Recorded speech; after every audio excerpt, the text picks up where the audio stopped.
y'all, what's up and welcome back. Sorry y'all, welcome back to another vlog with your girl Key Nicole. If you are new here, please hit the subscribe button, join the R&R squad, because over here we keep it real, we keep it raw, we keep it locked, and you know we're gonna keep it lit, baby.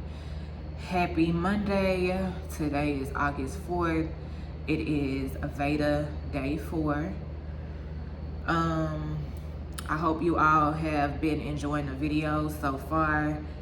Please check out the playlist I have titled Veda 2025. If you missed any of the Veda videos so far. So yeah, so today I'm going to be talking about something that a lot of people, that a lot of people don't like to talk about, but it needs to be talked about, okay?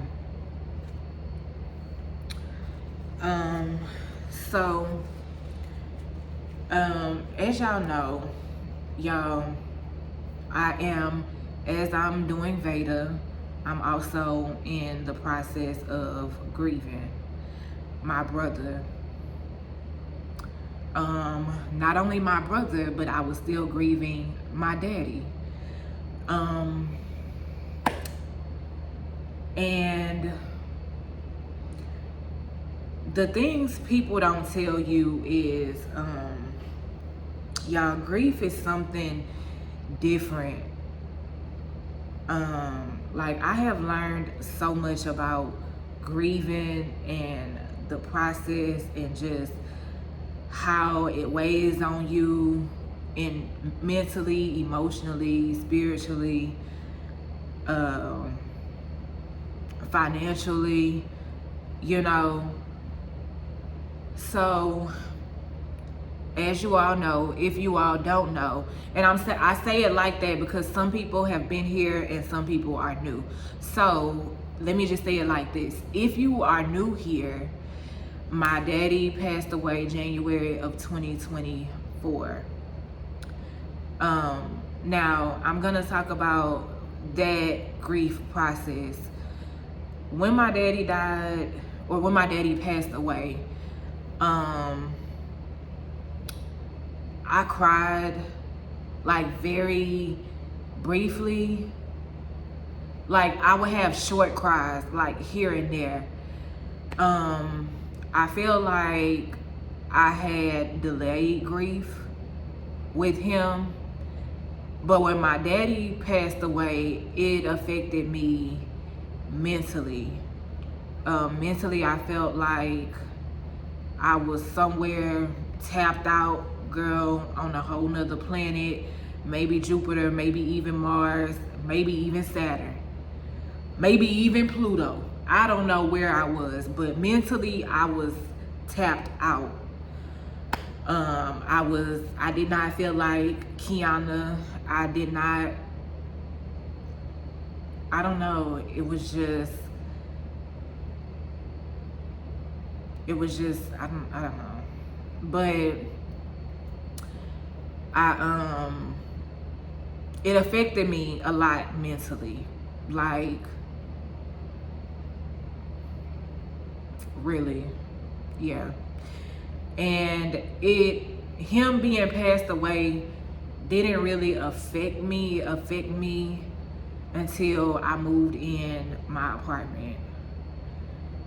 And that's when I feel like I started, like, that's when the grieving process really, really started.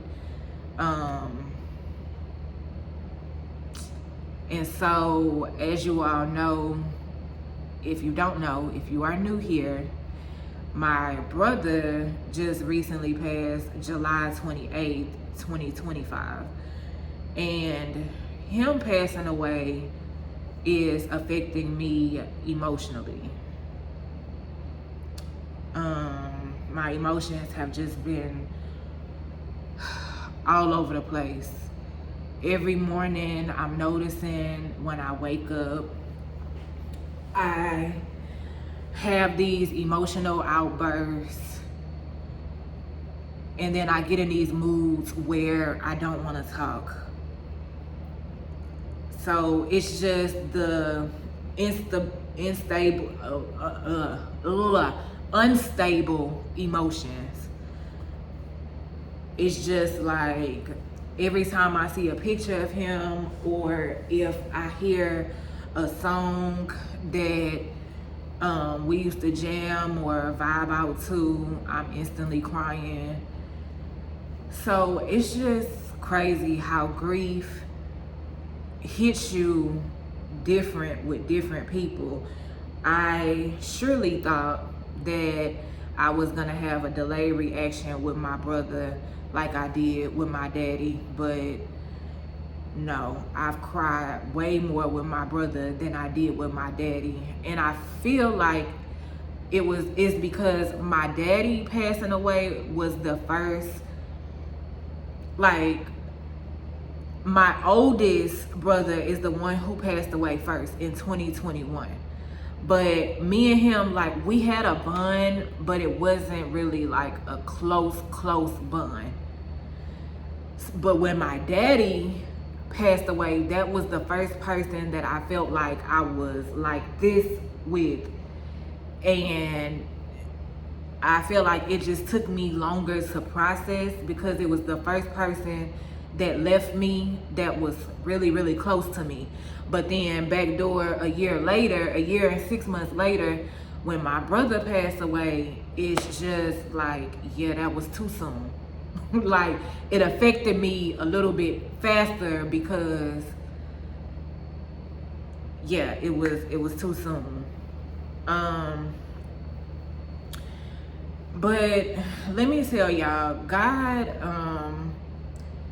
really answered my prayer, one of my prayers this year. And one of my prayers was for him to change my mindset. A lot of people fail to realize that a changed mindset will change everything. So, as y'all can see, even though I am grieving, I am still pushing through. I'm still doing Veda. I'm glad I decided to do Veda because this is pushing me to, you know, even though I'm grieving, it's still pushing me to get up and talk to y'all and get on camera and go out and get content. Despite of how I'm feeling on the inside, I'm still pushing through and pressing through and, you know, just doing what I gotta do for me. Sometimes I feel like it's a real messed up process because, you know, I feel like when you are grieving, you should just be able to grieve for however long that takes, which you can, but the more time I spend, like for me, I have goals that I want to accomplish by the end of this year or before. So if I take this time to grieve, and however long that takes, if I say, okay, because I'm grieving, I'm not going to be on camera for a whole month. That's a whole month that I'm pushed back on my goals. Then trying to play catch up that's another ball game in itself. So, you know, I do allow myself to grieve, but because God has changed my mindset, and the pastor said in church, I think it was my very first Sunday going back to church, the sermon was, even though it hurts, it's still the plan. And even though me not having my brother hurts, it's still the plan. Like, it's God's plan. So when you have a changed mindset, you know that trouble don't last always. You know that the sun don't, I mean, it doesn't rain forever. The sun has to come out and shine. You know that better days are coming. You know that weeping may endure for a night, but joy comes in the morning. When you have all of those things in mind, it makes whatever you're going through a little easier to go through it. You know what I'm saying? But grief is something different, y'all. It's a process I can't explain. And if you've never felt it, I don't wish grief on nobody. Grief is a very emotional roller coaster. And the way it hits you, baby, you gotta stay focused. You gotta know that whatever you lost is part of God's plan, but whatever you're going to gain is still part of God's plan. But it makes it, how can I say this? All I can do is tell you to pray, girl. Just pray. Just pray. Grieving is not a process that's for the weak. I just feel like you gotta stay rooted, you gotta stay grounded. As Ms. Riss like to say, you gotta be encouraged. You definitely have to be encouraged. And during this process, I'm gonna let y'all know, it's been 3 songs that I have constantly had on repeat. And it is Center of My Joy by Ruben Studdard. That's one song. The other song is Encourage Yourself by Donald Lawrence. And the third song is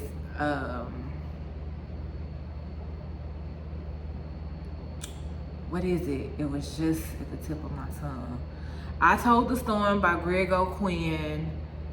Encourage Yourself by Donald Lawrence.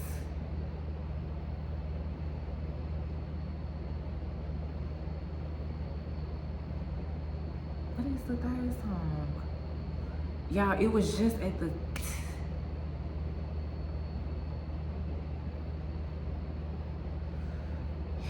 Y'all, I will try my best to link them down below. What is the third song? If it's been on repeat, it shouldn't be hard to forget. Where's my phone? I don't know.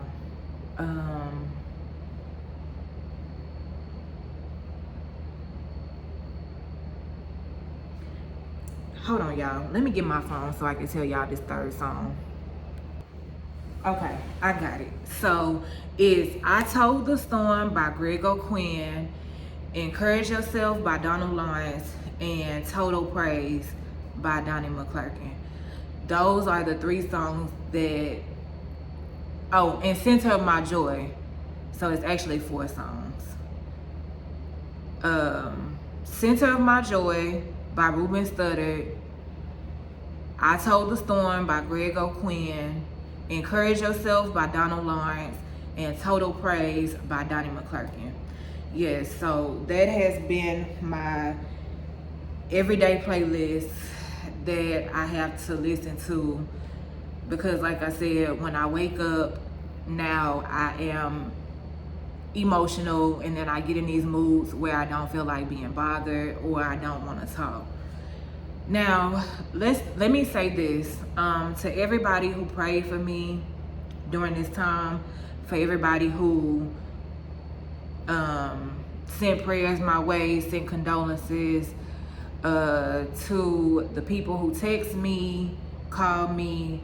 I really do appreciate y'all. Grieving is a process where, you know, the people that you love and care about you, I feel like should be very active in your life during this time, because if you go too deep into grieving, grieving can turn into depression and, you know, a whole road of other things. So when you know somebody is grieving, be active, and you love that person, be very active in their life during this time, okay? Not only just text. Don't tell the person, oh, call me anytime. You know, you call them, check on them. You make yourself very present during that time because they need you. Even though they may say things like, oh, I want to be alone. Don't leave that person alone, okay? Like, give them their space, but still be present, if y'all understand what I'm saying. Because every single person that called my phone during this time, it just, like, I felt so comforted. People need comfort during, you know, during times like this. People need to know that they are loved. People need to be reminded. This is a big one right here. People need to be reminded of the path that they're on, so grief does not distract them and lead them down a whole nother path. People need things like gospel songs being sent to them, prayers being sent to them, people praying with them on the phone. Even I had a lot of people who just called me to just sit on the phone. Like, there was a lot of times I would be on the phone, nothing was being said. But just because that person wanted me to know they were there, they would sit on the phone with me for hours. People need that during these times. So make sure, if you know somebody that's grieving, make sure you are very present in their life, okay? Another thing, this is a grieving don't, okay? So many people ask me this question and it really annoyed me. When y'all call people to check on them when they're grieving, asking them how they're doing,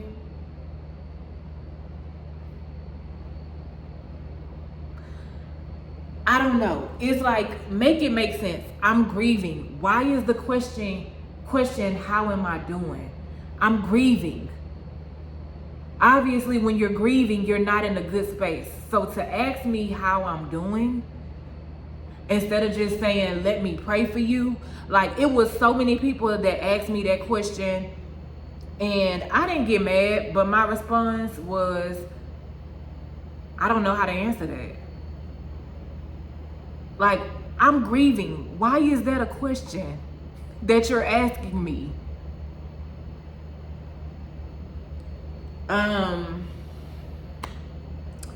Another question that I feel like is insensitive to ask people when they know somebody's passed away is, well, what happened? How did he pass away? I feel like that's another insensitive question. Me personally, that's just how I feel. I feel like wait for them to offer the information, because it may be something that they're still trying to process. So to ask somebody what happened, I feel like is very insensitive. Okay?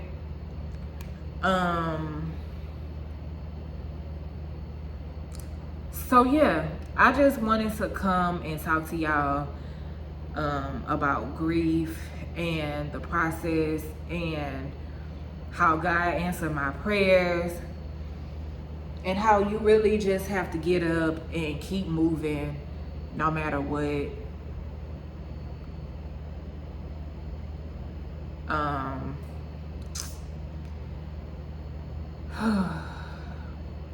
And that's really it.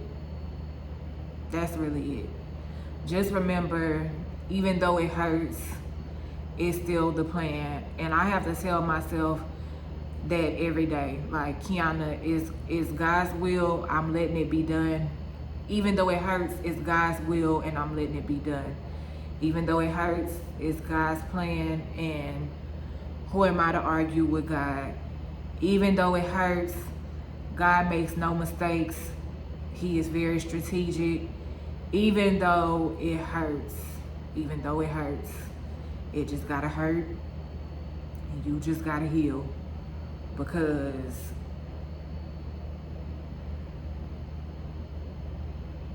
I mean, what else can you do?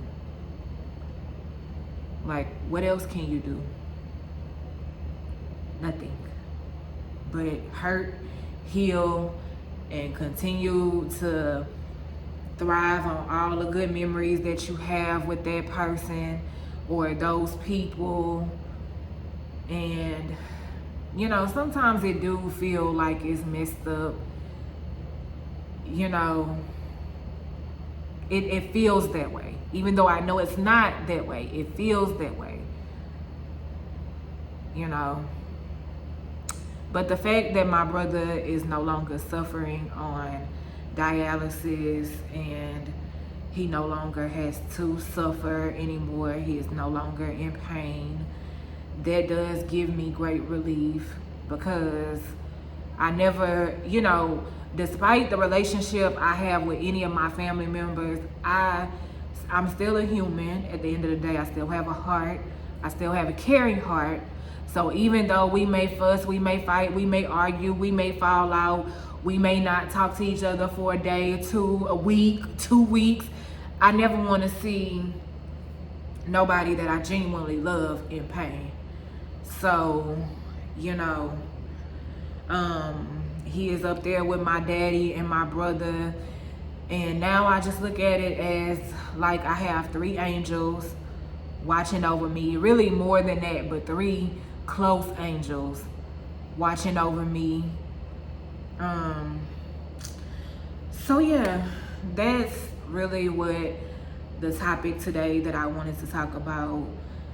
If you are grieving, hold my hand, friend. Here go my hand. Hold my hand. We gonna get through this together. We gonna get through it. We're going to, y'all, the other day something came to me and I said, ooh, let me write that down. We're going to accept the storm. We're going to talk to the storm. We are going to walk through the storm, and we are going to come out of the storm. Girl, who do you think you are? Come on now, Key, who you think you are? Baby, when that came to me, I said, wait a minute. Now I got to write that down, okay? We gonna accept the storm. We gonna talk to the storm. We gonna walk through the storm, and we coming out of the storm, okay? And then on that note, that's all I got for y'all today, okay? So if you like this video, don't forget to give it a thumbs up. Please hit the like button. If you are new, please hit the subscribe button. Join the R&R squad, because over here we keep it real, we keep it raw, we keep it locked, and you know we're gonna keep it lit, baby. And I will see y'all in the next one. Peace. Yeah.